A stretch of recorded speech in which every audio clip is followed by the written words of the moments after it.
오늘 시간 영상으로 드리는 토요일에 함께 참여하신 우리 교님들을 주님의 이름으로 환영합니다. 오늘 이 토요일 하루도 주님의 은총 가득한 복된 하루 되심을 축원드립니다. 우리 다 같이 사도신경을 통해서 우리의 신앙을 하나님께 고백하여 올림으로써 오늘 토요일 예배 함께 시작하겠습니다. 전능하사 천지를 만드신 하나님 아버지를 내가 믿사오며 그 외아들 우리 주 예수 그리스도를 믿사오니 이는 성령으로 잉태하사 동정녀 마리아에게 나시고 본디오 빌라도에게 고난을 받으사 십자가에 못 박혀 죽으시고 장사한 지 사흘 만에 죽은 자 가운데서 다시 살아나시며 하늘에 오르사 전능하신 하나님 우편에 앉아 계시다가 저리로서 산 자와 죽은 자를 심판하러 오시리라. 성령을 믿사오며 거룩한 공회와 성도가 서로 교통하는 것과 죄를 사하여 주시는 것과 몸이 다시 사는 것과 영원히 사는 것을 믿사옵나이다. 아멘.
주 예수 만나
오늘 이 시간 우리 교님들과 함께 묵상할 신약 성서의 인물은 루디아에 대한 말씀입니다.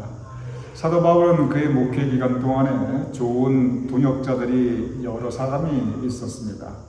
사실 사도 바울이 이 동역자, 정말 신실한 동역자, 사역자들이 만약에 없었다면 그가 그렇게 성공적인 선교나 목회를 할 수 없었을 것입니다. 그 중에 이 루디아는 참 좋은 사도 바울의 사역자, 동역자 중에 한 사람이었습니다. 그래서 오늘은 이 루디아에 대한 이 모습을 우리가 함께 묵상하면서 은혜를 나누고자 합니다. 먼저 성경에 이 루디아의 모습이 맨 처음 나타나는 장면을 함께 우리가 보겠습니다. 사도행전 16장입니다. 구체적으로 사도행전 16장 11절에서 14절을 보면 루디아가 성경에 맨 처음 나타나는 모습을 성서가 소상하게 우리에게 전하고 있습니다. 이렇게 기록되어 있습니다. 우리가 드로아에서 배를 떠나 빌립보에 이르니 안식일에 우리가 기도할 것이 있을까 하여 문 밖 창가에 나가 거기 앉아서 모인 여자들에게 말하는데 자색 옷감 장사로서 하나님을 섬기는 루디아라 하는 한 여자가 주께서 그 마음을 열어 바울의 말을 따르게 하신지라. 여기 보면 장소 이름이 두 군데가 나옵니다. 첫째는 드로아입니다. 이 드로아는 여러분 모르셔도 아무 상관없습니다. 그런데 여러분을 위해서 잠깐 짧게 설명을 드리면 이 드로아가 그 유명한 고대 세계 트로이입니다. 그 트로이는 영화로도 여러 편이 나와 있고요. 심지어 다큐멘터리도 있고요. 이 트로이의 목마라고 하는 그러한 얘기 여러분 들어보신 분도 많이 계실 것이고 아주 유명한 장소 중에 하나가 이 트로이입니다. 근데 이 드로아 같은 곳입니다. 여기에서 사도 바울이 배를 타고 빌립보에 이릅니다.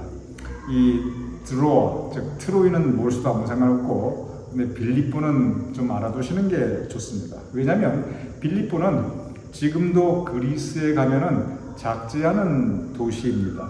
그런데 이 빌립보가 왜 중요하냐면 지금이나 그때나 빌립보가 왜 중요하냐면 이 빌립보가 아시아에서 유럽으로 가는 그 관문입니다. 그래서 지금의 그리스 북쪽에 있는 이 빌립보가 알렉산더 대왕의 바로 그 지역이기도 하거니와 성서적으로 본다면 복음이 예수님을 전파하는 그 복음이 예루살렘과 온 유대와 사마리아를 지나가서 소아시아를 지나가서 이제 드디어 유럽 로마 제국이 정말 많은 그 활동을 펼치고 있는 유럽으로 들어가는 첫 관문, 첫 번째 도시가 그게 바로 빌립보입니다. 그러니 사실 여기 보면은 우리가 드로아에서 배를 떠나 빌립보에 이르니 아주 간단하게 짧게 기록되어 있지요. 그런데 이것은 사실 대단한 장면입니다. 마치 콜럼버스가 신대륙을 발견한 것과 비슷한 그런 정도의 비중 있는 장면이에요. 왜냐하면 드디어 복음이 유럽으로 넘어가서 온 로마 제국에 전파되게 됩니다. 그런데 바로 이때, 이렇게 중요한 이때 사도 바울을 신실하게 도운 분이 한 분 계십니다. 그분이 바로 루디아입니다. 남자도 아니고 여자였습니다. 이 부분을 좀 더 자세하게 보도록 하겠습니다. 사도행전 16장 13절 아까 읽어보았지만 조금 더 다시 한번 보겠습니다. 안식일에 우리가 기도할 곳이 있을까 하여 문 밖 강가에 나가 거기 앉아서 모인 여자들에게 말하는데 사도 바울이 빌립보에 와서 유럽에 처음 왔어요. 아는 사람이 있겠어요? 뭐가 있겠어요? 더군다나 거기에 아직 복음이 전파되기 전이니까 교회가 있을 리도 만무하지요. 그래서 사도 바울이 기도할 곳을 찾다가 강가로 갑니다. 그랬더니 거기에 여자들이 강가에 앉아서 모여서 함께 있는데 그들에게 복음을 전합니다. 지금도 빌립보라는 그 그리스에 있는 도시에 가면은 사도 바울의 흔적, 이 전도한 흔적이 나와 있어요. 그러면서 이제 그 중에 하나가 사도 바울이 루디아를 만난 그 강가, 그것이 지금도 잘 보존되어 있습니다. 이것이 바울과 죄송합니다. 바울과 루디아의 첫 번째 만남입니다. 즉 바울이 유럽으로 복음을 전파하기 위해서 빌립보에 갔을 때 그때 처음 만난 사람 중에 한 사람이 루디아이고 그 루디아가 바울의 이 전도를, 이 목회를, 이 선교를 힘써 돕기 시작합니다. 다시 한번 구체적으로 보겠습니다. 사도행전 이어서 16절 14절입니다. 이렇게 기록되어 있습니다. 자색 옷감 장사로서 하나님을 섬기는 루디아라 하는 한 여자가 주께서 그 마음을 열어 바울의 말을 따르게 하신지라. 이 루디아에 대한 소개를 하는데 성경 말씀이 뭐라고 소개를 하냐면 자색 옷감 장사 이렇게 기록되어 있습니다. 자색 옷감이 뭐냐면 이 자색이라는 것이 보랏빛 옷입니다. 퍼플 컬러입니다. 근데 그 당시는 이 색깔로 자기의 신분을 많이 나타냈어요. 예를 들어 전통적으로 중국 황제는 이 황금빛으로 자기의 신분을 나타냈고 그 황제 이후에 그 누구도 그래서 이 황금빛 옷을 입을 수가 없었습니다. 그 당시에 유럽도 마찬가지였어요. 이 보라색 옷을 누가 입을 수 있었냐면 평민들은 입을 수가 없었어요. 정해져 있었습니다. 왕족이나 귀족들이었습니다. 그러니 그 당시에 보랏빛 옷을 입을 수 있는 사람들은 대단한 특권층, 권력층, 그리고 부유층이었어요. 그러니 루디아는 아주 짧은 한마디지만 자색 옷감 장사라 라고 나와 있지만 이것이 뭐 그냥 시장에서 옷 파는 그런 신분이 아니었어요. 오늘날로 그 당시의 상황을 반영해서 오늘날로 이 부분을 재해석해보면 루디아는 적어도 자기의 사업체, 그것도 아주 잘 나가는 사업체를 가지고 있었던 적어도 특권층, 그리고 그 자신도 부유층으로서 그 당시 로마 제국 이 그리스 이 지역의 특권층, 부유층, 즉 황제와 그 가족들, 상류 귀족들을 상대하였던 그러한 여자 기업인이었습니다. 그러니 오늘날로 따지면은 아주 힘있고 돈 있는 사람들만 상대하는 고급 의상실 주인이다 라고 생각하면 아마 여러분들께서 쉽게 이해할 수 있었을 것입니다. 그런 이런 것들을 생각해 볼 때 루디아는 대단한 부자이고 또 상당한 영향력을 가지고 있었던 여장부임에 분명합니다. 그러니 부자이고 또 그 당시에 특권층이니까 루디아 자신이 당연히 큰 집, 자기의 집도 큰 집을 소유하고 있었을 것이지요. 그런데 이러한 배경의 루디아가 바울의 전도를 받고 그래서 주님을 영접하고 세례를 받게 됩니다. 영적으로 다시 태어나게 됩니다. 그 장면 이어서 사도행전 16장 15절 이렇게 기록되어 있습니다. 그와 그 집이 즉 루디아와 그의 모든 가족들이 그 뜻입니다. 루디아와 그 모든 가족들이 다 세례를 받고 뭐 하인까지 다 포함해서입니다. 그게 그 집이 그 뜻입니다. 우리에게 청하여 이르되 사도 바울 일행입니다. 루디아가 말합니다. 내 집에 들어와 유하라 하고 강권하여 머물게 하니라. 이게 무슨 뜻입니까? 루디아가 자기의 집을 사도 바울의 거처로 내어줍니다. 그것도 강권해서 꼭 우리 집에 머물라. 그냥 여관처럼 방 하나 내준 게 아닙니다. 사도 바울이 거기 왜 갔습니까? 선교하러 가기 위해서 갔습니다. 그러니 루디아는 자기의 집을 사도 바울이 마음 놓고 선교할 수 있도록 선교관, 오늘날 따지면 선교관으로 내어준 것입니다. 그리고 여기에서 사도 바울이 힘있게 빌립보에서 그의 전도, 선교 활동을 하게 됩니다. 이 부분에 대해서 우리가 함께 루디아에 대해서 잠시 묵상하면서 우리가 배울 수 있는 영적 은혜를 나누고자 합니다. 아까도 말씀드렸지만 루디아는 적어도 잘 나가는 사업체를 가지고 있었던 사장이었고 여자 사장이었고 자기 큰 집에 하인들도 여럿 거느리고 있었고 또 로마의 시민권도 있었고 아주 부자였습니다. 그러니 보통 사람들이 이런 경우라면 어떻게 되냐면 상당히 교만해집니다. 그리고 세상적으로 살아가게 됩니다. 아주 루디아는 싱글이었어요. 그러니 아주 자유분방하게 살아갈 수도 있었겠지요. 그런데 성경이 루디아에 대해서 뭐라고 표현하냐면 사도행전 16장 14절에 딱 한마디로 표현합니다. 하나님을 섬기는 루디아. 제가 다시 읽어보겠습니다. 성경이 루디아에 대한 평가입니다. 성경은 곳곳에서 그 사람에 대해서 아주 짧은 한마디로 평가합니다. 루디아를 뭐라고 평가하냐면 하나님을 섬기는 루디아 이렇게 표현합니다. 그리고 실제로 루디아는 하나님을 섬기면서 살아가게 됩니다. 루디아는 사도 바울의 전도를 받아 주님을 영접하였고 그리고 사도 바울이 마음 놓고 선교할 수 있도록 자기 집을 선교센터, 선교관으로 내어주어 사도 바울과 그의 일행이 사용하게 합니다.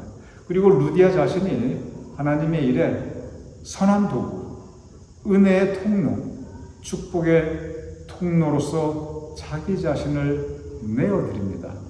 모든 것을, 많은 것을 가지고 있었지만 교만하지 않고 겸손하였습니다. 세상적으로 나아가지 않고 하나님을 섬기었습니다. 그리고 힘써 사도 바울의 목회를 도왔습니다. 그리고 그로 인해서 사도 바울이 빌립보에서 선교의 풍성한 열매를 맺을 수 있었습니다. 빌립보 교회가 세워졌고 그래서 칭찬 듣는 교회로서 드물게 칭찬 듣는 교회로서 바울이 그의 목회 풍성한 열매를 거둘 수 있었던 것이 바로 이 루디아의 도움, 헌신, 봉사, 겸손 바로 이것에 기인할 수 있었습니다. 여기서 루디아의 이야기가 끝나지 않습니다. 이후에 다시 한번 루디아의 이야기가 나옵니다.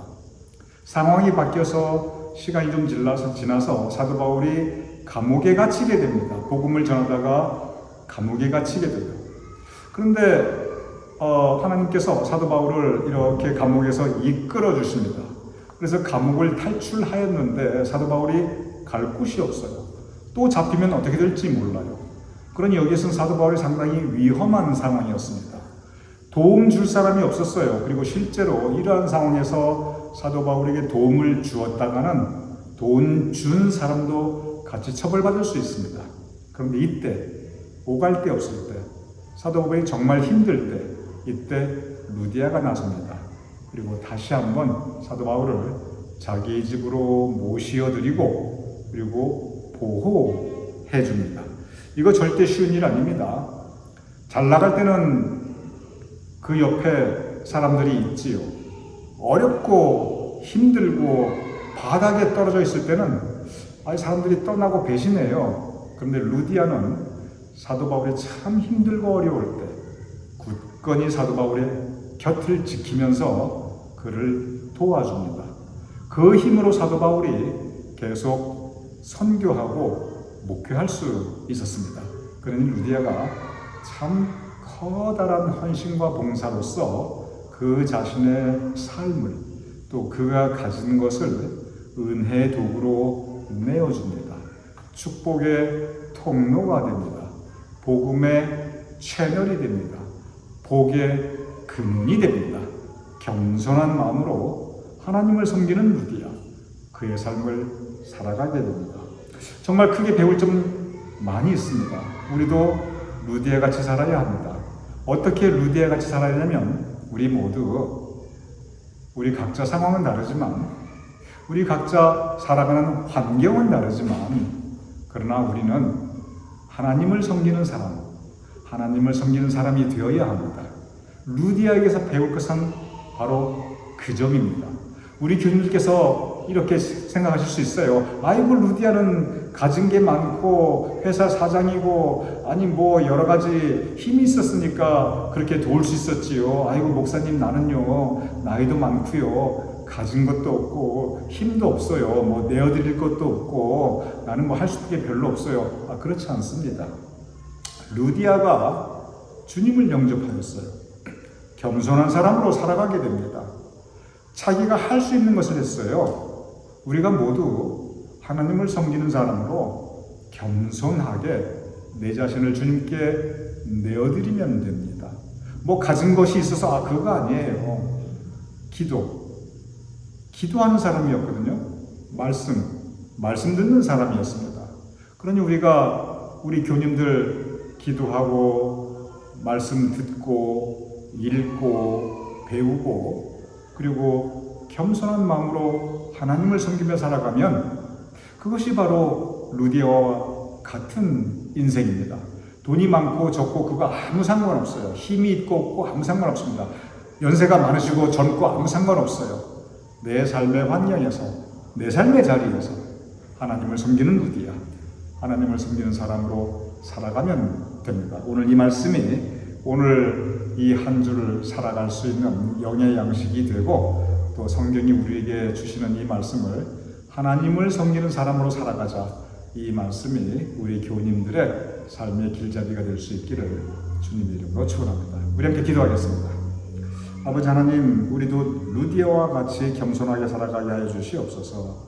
우리도 루디아와 같이 하나님을 섬기는 사람으로 살아갈 수 있도록 도와주시옵소서. 우리도 루디아와 같이 우리가 은혜의 통로, 하나님의 선한 손길, 복의 근원, 축복의 채널이 될 수 있도록 주님 우리의 삶을 주장하여 주시옵소서.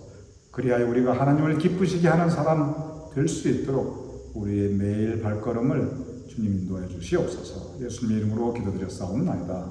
아멘.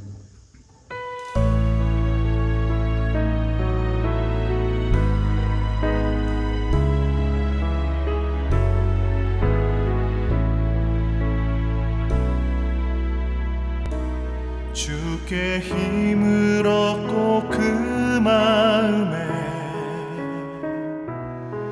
시온의 대로가 있는 그대는 하나님의 축복의 사람이죠.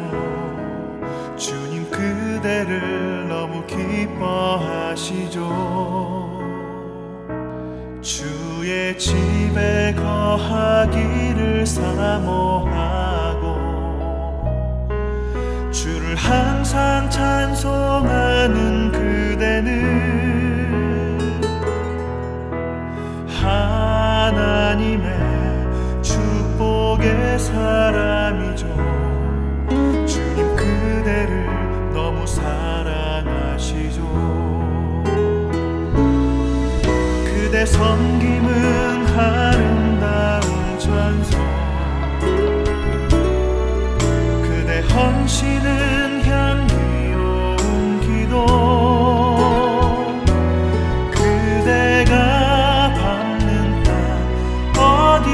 어디에서라도 주님의 이름 높아질 거예요.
이 시간 우리 함께 주기도문 하심으로써 오늘 토요일 예배 모두 마치겠습니다. 하늘에 계신 우리 아버지시여, 이름이 거룩히 여김을 받으시오며 나라의 마옵시며 뜻이 하늘에서 이루어진 것 같이 땅에서도 이루어지이다. 오늘날 우리에게 일용할 양식을 주옵시고 우리가 우리에게 죄진 죄를 사하여 준 것 같이 우리 죄를 사하여 주옵시고 우리를 시험에 들게 하지 마옵시고 다만 악에서 구하옵소서. 대개 나라와 권세와 영광이 아버지께 영원히 있사옵나이다. 아멘.